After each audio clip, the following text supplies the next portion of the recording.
யானை அதுக்கு நம்ம என்ன பண்ணுறோம், புளி சாதம் தயிர் சாதமும் கொடுக்குறோம், பிரசாதம்ன்ற பேரில் கொடுக்குறோம். அதுங்களுக்கும் சுகரு ப்ரெஷர் எல்லாம் இருக்குது. எல்லாமே நீரழிவு நோயில் தான் இறக்குது. முக்கால்வாசி பார்த்தீங்கன்னா மயக்கடிச்சு விழுந்து இறந்துருக்கு. மறுபடியும் சங்கிலி போட்டு தானே அதை கட்ட போகிறாங்க. அங்கே சுதந்திரமாக இருந்திருக்கு அந்த இடத்துல. அதுங்களோட காலை பார்த்தா தான் உங்களுக்கு தெரியும். அதே மாதிரி பார்த்தீங்கன்னா ரயில்வே ட்ராக்ஸ் இருக்குது ஃபாரஸ்ட்டில், எவ்வளோ சாகுது. இந்த மதம் பிடிக்குதுன்னு சொல்கிறாங்களே மேடம், அதை பற்றி நீங்கள் என்ன?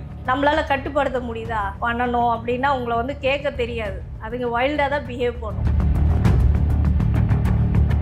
இன்றைக்கி தாஜ் ஹோட்டல்லே வந்து நம்ம டாக், இந்தியன் டாக் படுக்கிறதுக்கு யாருமே வந்து துரத்த மாட்டாங்க. அந்த குணம் இவங்களுக்கு இல்லையே. வந்தாராவை பற்றி நீங்கள் எங்கேருந்தோ பறிமுதல் பண்ண யானை, அரிய வகை அனிமல்ஸ் எல்லாம் அங்கே தான் போகுதுன்றாங்க. காக்காங்களுக்கு விஷம் வச்சு கொண்டிருக்காங்க. உயிரோடு இருக்கும் போதே அந்த ரக்கையை கொடுக்குறாங்க. என்ன மாதிரி ஒரு உலகத்தில் நம்ம வாழ்கிறோம்?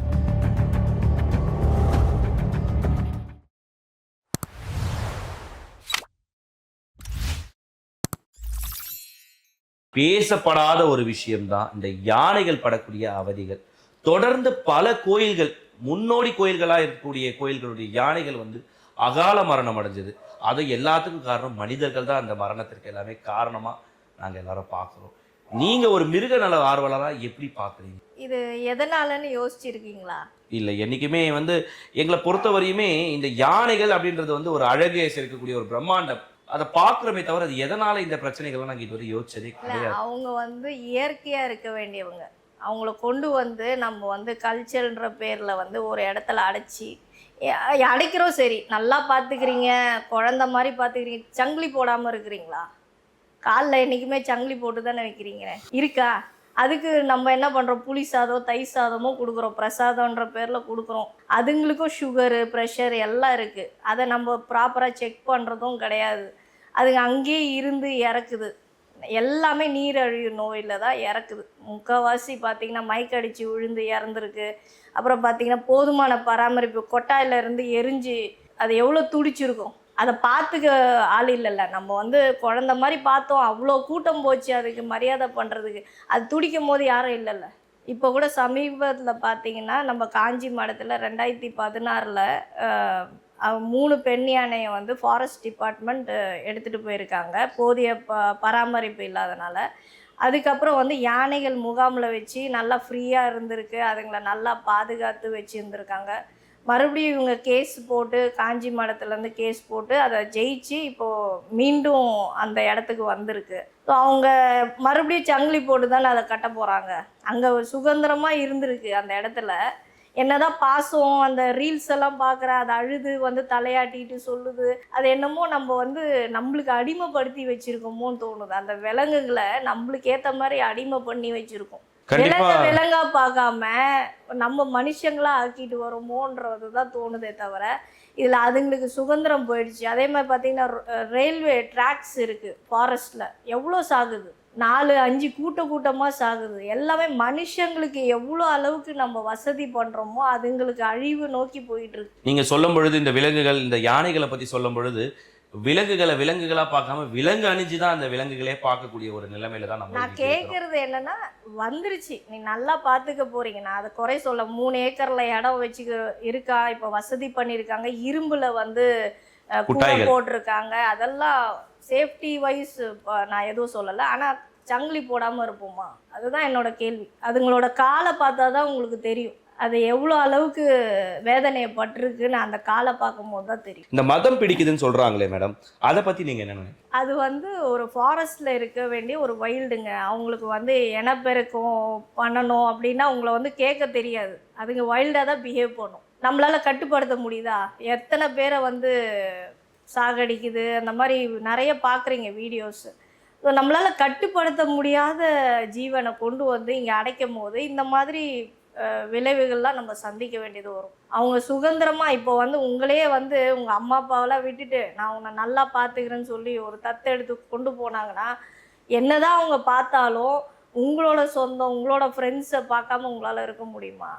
கண்டிப்பா முடியும். அதை பிரித்து தானே நம்ம கொண்டு வரோம் எல்லாத்தையுமே. அவங்களோட ஃபீலிங்ஸு, அவங்களோட பசி வேதனை எல்லாத்தையுமே பா பிரித்து தானே கொண்டு வரும். மேடம், என்னதான் இருந்தாலும் இன்னைக்கு பார்த்தீங்கன்னா முன்னோடி நிறுவனமாக இருக்கக்கூடிய ஒரு பிரபல நிறுவனத்துடைய வாரிசு வந்து ஒரு பிரம்மாண்டமான ஒரு வனவிலங்குகளுக்கான ஒரு சரணாலயத்தை உருவாக்கி ஏன்ஷியாவிலே பெரிய யானைகளுக்கான மருத்துவமனை வச்சிருக்காங்க. பல யானைகளை வந்து காப்பாத்துறாங்கன்னு சொல்லப்படுது. அதெல்லாம் பார்க்கும்போது நீங்க வந்தாராவை பத்தி நீங்க என்ன நினைக்கிறீங்க? வந்தாரான்றது ஒரு ஜூ, அவ்வளோதான் நான் சொல்ல முடியும். அவங்க வந்து ஒரு அனிமல் லவராக இருந்தால் இந்நேரம் அவங்க வாய்ஸ் அவுட் பண்ணியிருக்கலாம். இப்போ இவ்வளோ அவரால் என்ன வேணால் செய்ய முடியும். இவ்வளோ கேஸ் டெல்லியில் நடக்குது, அவங்க எதுவுமே தலையிடலையே. எல்லாமே பாலிடிக்ஸாக தானே இருக்குது. இப்போ வந்தாரான்றது ஒரு ஷோ பொம்மை மாதிரி தான் இருக்குது. அதில் வந்து ரேர் அழிகிற வெரைட்டியை தான் எடுத்துகிட்டு வந்து வச்சுருக்காங்களே தவிர அவங்க இல்லாதப்பட்ட இந்த மாதிரி நாய்களுக்கும் இடம் ஒதுக்கீடு பண்ணி அதுங்களை பராமரிக்கலாம். நாங்கள் பண்ணுறோன்னு அவங்கக்கிட்ட இல்லாத வசதியா? அவங்க மட்டும் வந்திருந்தா இந்நேரம் நம்ம ரட்டன் டாட்டாஜி இருந்திருந்தாருன்னா இந்த நிலமை வந்திருக்காது. இன்றைக்கி தாஜ் ஹோட்டல்லே வந்து நம்ம டாக், இந்தியன் டாக் படுக்கிறதுக்கு யாருமே வந்து துரத்த மாட்டாங்க.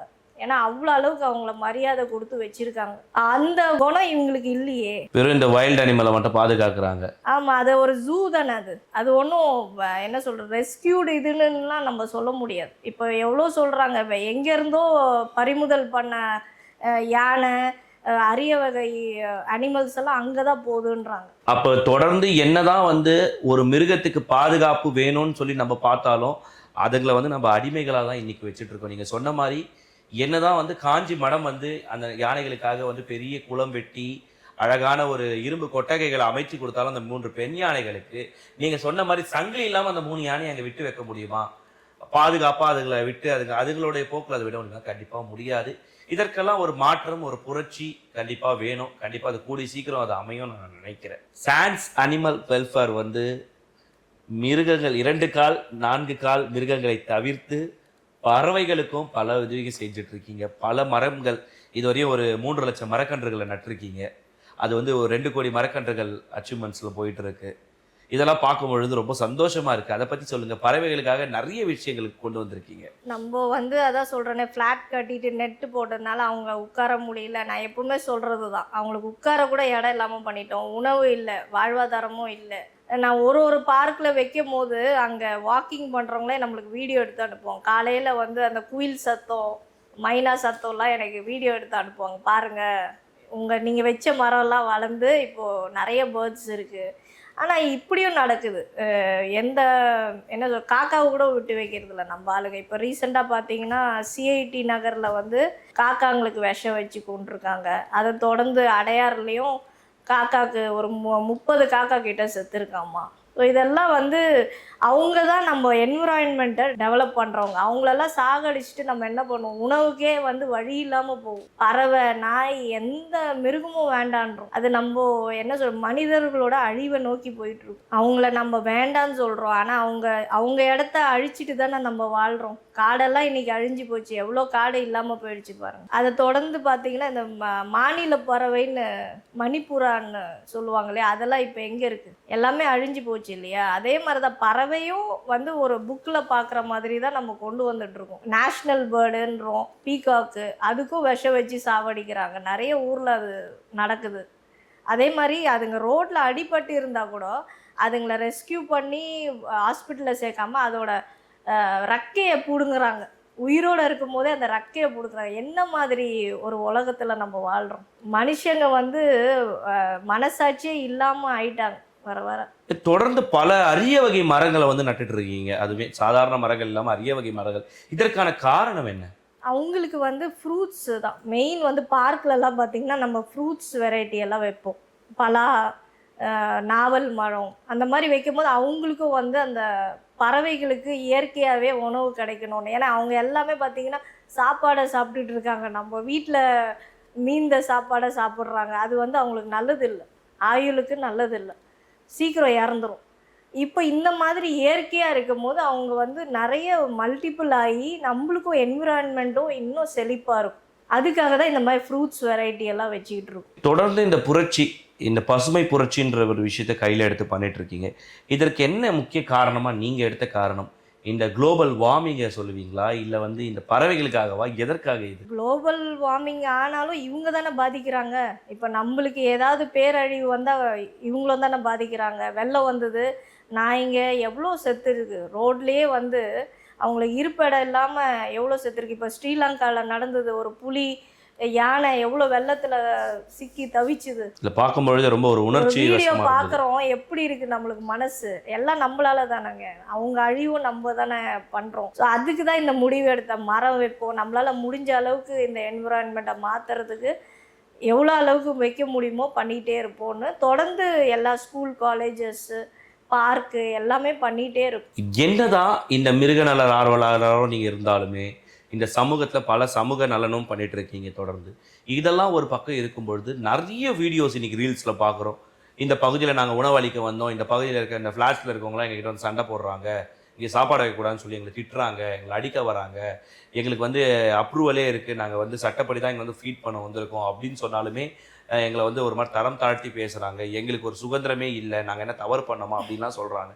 இப்படியெல்லாம் கேட்கும்போது என்னைக்குன்னா ஒரு நாள் நீங்கள் இதனால் பாதிக்கப்பட்டிருக்கு மிருகநல ஆர்வலராக? நிறைய பிரச்சனையை சந்திச்சிருக்கேன். நான் என்ன கேட்குறேன் மக்களுக்கு, நாங்கள் என்ன வழிப்பறி பண்ணுறோமா, இல்லை கொலை பண்ணுறோமா, இல்லை வந்து யாரையாவது கற்பழிக்கிறாங்களா, உங்களுக்கு ஏதாவது அதனால் ஏதாவது பாதிப்பு இருக்கா, அதை வச்சு ஏதாவது ஊழல் பண்ணுறோமா? எதுவும் கிடையாது. அதுங்களுக்கு ஒரு வேளை சாப்பாடு கொடுக்குறோம், அதுங்க சாப்பிட்டா ஓரமாக போய் தூங்க போது, உங்களையும் டிஸ்டர்ப் பண்ண போகிறதில்ல. அதனால என்ன கெட்டு போகுது? ஒருத்தர் பார்த்தீங்கன்னா, நேற்று கூட சோஷியல் மீடியாவில் பார்க்குறேன், ஒரு வயசானவர் வந்து காலை வந்து கழுத்து மேலே வச்சுருக்காரு, நாய் கழுத்து மேலே. என்ன கற்றுக்குறீங்க நீங்கள்லாம்? அடுத்த ஜென்ரேஷனுக்கு என்ன சொல்லி கொடுக்க போகிறீங்க? ஒன்றுமே கிடையாது. ஒரு பசிச்சா ஜீவனுக்கு சாப்பாடு கொடுக்க தெரியாதவங்க நாளைக்கு அடுத்த ஜென்ரேஷனுக்கு என்ன சொல்லி கொடுக்க போகிறீங்க? கண்டிப்பாக கேட்கும்பொழுது ரொம்ப ஒரு ஒரு ஒரு தவறான ஒரு கண்ணோட்டத்தில் அடுத்த ஒரு தலைமுறை இல்லை, கொண்டு அது போயிட்டு ஒரு இருக்காங்க. ரொம்ப அந்த வாயிலா ஜீவனை கீழ்த்தனமாக பார்க்கறது. நாய் தானே, அதுங்க என்ன பேச போகுது, அதுங்க என்ன பண்ண போகுது? இப்படி தானே மனுஷங்க மட்டும்தான் வாழணும், அவங்க தான் என்ன சொல்கிறது கிங்கு அப்படின்ற மாதிரி பார்க்குறோம். மீதி எல்லாம் வந்து நம்மளுக்கு அடிமைகள் அப்படின்ற மாதிரி வச்சுட்டு ஒரு அருமையான ஒரு விவாதத்தோட முடிச்சிருக்கோம் மேடம். கண்டிப்பாக வந்து காலம் பதில் சொல்லும், பொறுமை தான் கடைசியில் வெல்லும்ன்ற மாதிரி இந்த கேள்விகளுக்கான பதில்கள்லாம் வந்து கூடிய விரைவில் நமக்கு கிடைக்கணும் அப்படின்றத வந்து உங்கள் சார்புலையும் ஒயிட்டார் சார்புலையும் கேட்டுக்கிறோம் மேடம். நன்றி. நன்றி.